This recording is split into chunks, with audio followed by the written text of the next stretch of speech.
Alright, so another blazing hot day in Texas. Jeez.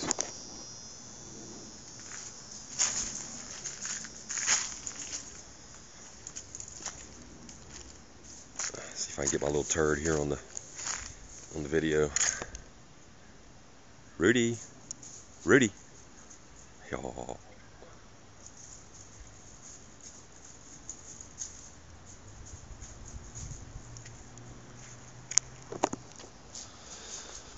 Alright, I'll tell you what, I'll give you an update of the lean-to addition here.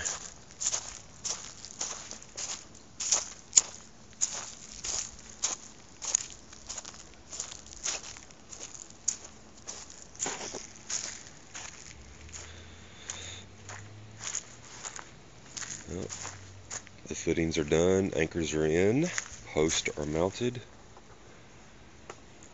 And so far I've got one beam in the front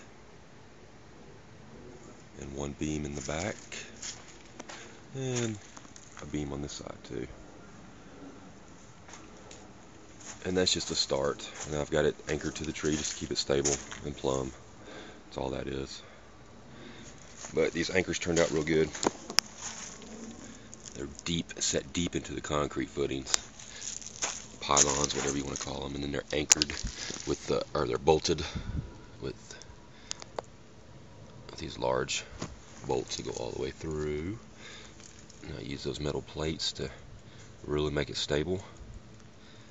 It's elevated off the concrete, as you can see, with the little plastic pads. But the plans have changed a little bit, because instead of just doing this little area here, which would be 10 foot wide, which is what the shed is, and these beams are 16 foot, so it's another 10 by 16. We're going to go out the front 10 more feet out, so there'll be eventually another post out here 10 feet out, and then also parallel over there will be another post 10 feet off the corner of the building, and we'll bring the roof line out 10 more feet. So then it'll end up being 20 by 16. And not only that, this pad, this area in the underneath the shelter, the building here, is going to be concrete.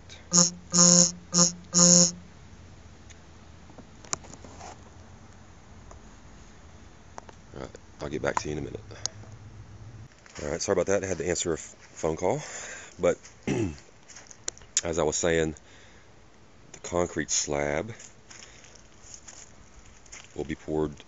It'll come out another 10 feet off this beam right here, so the roof line is going to extend 10 more feet out.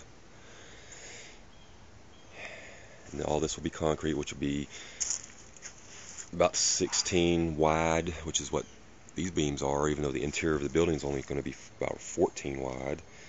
The concrete's going to come past these pylons here, surround all this, and be about what the roof line will be, which is 16 feet, 16 foot beam. Alright, and also I'm just thinking about it, but maybe adding on the front of this building 10 feet, which will also be the same as this roof line, so it'll all follow in conjunction and be the same if I do it that way.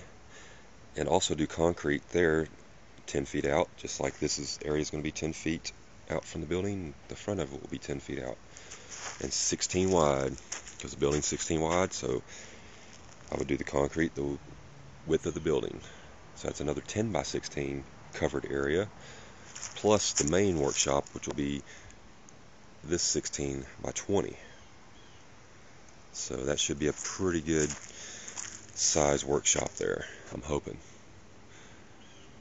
You know, the ceiling in the workshop's only going to be not even, well, about 8 here in the middle. But you know, as you come down here, because of the pitch of the roof I have to do, it drops a foot, so it'll end up being like 7 here in the back, which is fine. There's plenty of headroom. You know, all the joists will be sitting on top of these beams, so actually it'll be a little bit higher than what I'm saying, but you know, the beam itself will actually only be like 8 foot high. That's probably about 2 feet over my head right now. You know, and I got to dig out the ground here. It needs to be dug out and excavated, and you know, all the dirt work has to be done. Lots of it. Get everything graded properly. Lots of forming. Got to form it up. You know, get rebar. Get all that done before I ever get the concrete here.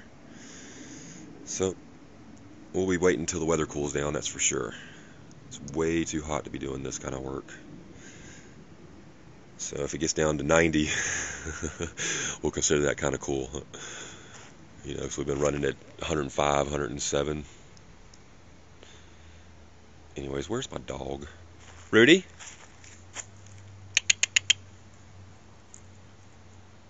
Rudy! Alright, y'all. Until next time. Peace.